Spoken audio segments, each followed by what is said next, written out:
Bom dia, meus irmãos e amigos aqui do canal Bíblia em Gota. Que a graça e a paz do nosso Senhor Jesus Cristo estejam com vocês neste novo amanhecer. Amém? Hoje é um presente do Pai, mais uma chance de viver sob sua vontade, espalhar amor e ser luz por onde passar. Que o Espírito Santo nos guie em cada passo e que a palavra do Senhor seja lâmpada para os nossos pés. Amém? Vamos começar esse dia com fé, gratidão e propósito, confiando que Deus já preparou o melhor para nós. Amém? E não esquece de deixar seu like, isso nos ajuda muito a alcançar mais e mais pessoas. Amém? E se ainda não é inscrito, se inscreve e ativa o sininho para não perder nenhuma palavra de fé e edificação. Amém? E hoje, domingo 13 de abril, o tema da lição é uma só carne. E antes de começarmos o estudo, vamos fazer uma oração? Oremos. Santo Deus, querido Pai, louvado e exaltado, Senhor, seja o teu nome. Pai querido, muito obrigada, Senhor, pela vida, pela saúde, por mais um dia que o Senhor nos concede, Pai. Nesse momento que vamos iniciar o estudo da tua palavra, pedimos a tua presença, Pai, e que teu Santo Espírito venha nos ensinar, nos instruir e que possamos ter compreensão, Senhor, da tua palavra, daquilo que tu queres que nós compreendamos. Fica conosco, Pai, dai-nos um bom dia, Senhor. É o que te pedimos, te agradecemos em nome de Jesus. Amém. Uma só carne é o tema da nossa lição de hoje. O casamento é uma das metáforas bíblicas que ressaltam mais profundamente a intimidade que Deus deseja ter com a humanidade. Essa ilustração é usada frequentemente na Bíblia e lá no Apocalipse aparece de forma tão marcante que é essencial que nós, ao estudarmos a palavra, compreendamos o que Deus quer nos dizer ao usá-la. E o autor da lição nos faz a seguinte pergunta: de que maneira o casamento humano ilustra a conexão de Cristo com a humanidade?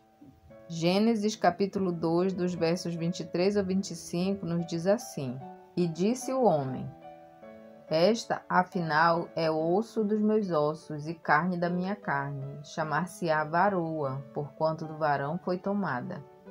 Por isso, deixa o homem pai e mãe e se une à sua mulher, tornando-se os dois uma só carne. Ora, um e outro, o homem e sua mulher, estavam nus e não se envergonhavam. Amém? E Efésios capítulo 5, versos 29 ao 32 nos diz: Porque ninguém jamais odiou a própria carne, antes a alimenta e dela cuida, como também Cristo o faz com a igreja, porque somos membros do seu corpo. Eis porque deixará o homem a seu pai e a sua mãe, e se unirá à sua mulher, e se tornarão os dois uma só carne. Grande é esse mistério, mas eu me refiro a Cristo e à igreja. Amém? Em certa ocasião, conversando com os fariseus, Jesus citou o relato de Gênesis sobre o casamento de Adão e Eva. Os fariseus rapidamente questionaram: Então por que Moisés ordenou dar uma carta de divórcio e repudiar a mulher? Mateus 19, 7. Moisés era considerado um dos fundadores da nação. E Jesus é o criador do casamento, certo? Então imagine questionar o criador do casamento colocando-o contra um de seus profetas. E os fariseus usavam de estratégias contra Jesus. E uma delas era tentar provar que os ensinos dele, de Jesus, contradiziam as Escrituras. Mas Jesus conhecia os pensamentos deles. Um casamento duradouro e marcado pela fidelidade era o ideal de Deus ao criar o ser humano.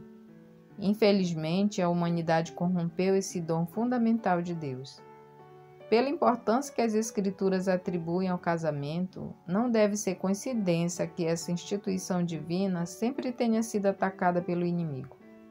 Junto com o sábado, ele é uma dádiva que recebemos do Éden. E ambos têm a intenção de mostrar o anseio de Deus por um relacionamento com suas criaturas, com seu povo. O casamento, que é a união entre duas pessoas imperfeitas, sempre produzirá conflitos.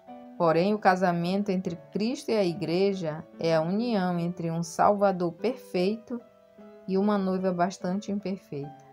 No entanto, nós podemos aprender sobre o amor de Deus com aquilo que existe em um bom casamento, não é mesmo? E isso nos leva para a pergunta que o autor da lição faz. De que maneira o casamento humano ilustra a conexão de Cristo com a humanidade? Pelo que nós podemos aprender, em um bom casamento, como é o ideal de Deus, existe profunda união entre os cônjuges, onde o marido ama e cuida da esposa. E em resposta, a esposa ama o marido. Assim também Cristo ama seu povo e cuida dele. E também em resposta ao amor e cuidado de Deus, seu povo deve amá-lo. Amém? É o que Deus quer de nós, irmãos. Que nós, em resposta ao grande amor que Ele tem por nós, ao cuidado que Ele tem por nós, nós devemos amá-lo. Amém? Vamos orar? Querido Deus, muito obrigada, Pai. Muito obrigada por esses momentos na Tua presença e obrigada, Senhor, pela companhia de nossos irmãos e nossos amigos aqui que nos acompanham, Pai. Dai-nos um bom dia, Senhor. Que Tuas bênçãos sejam sobre cada um de nós. Te pedimos agradecidos em nome de Jesus. Amém. Um bom dia a todos e que possamos nos encontrar amanhã, se Deus assim nos permitir. Amém?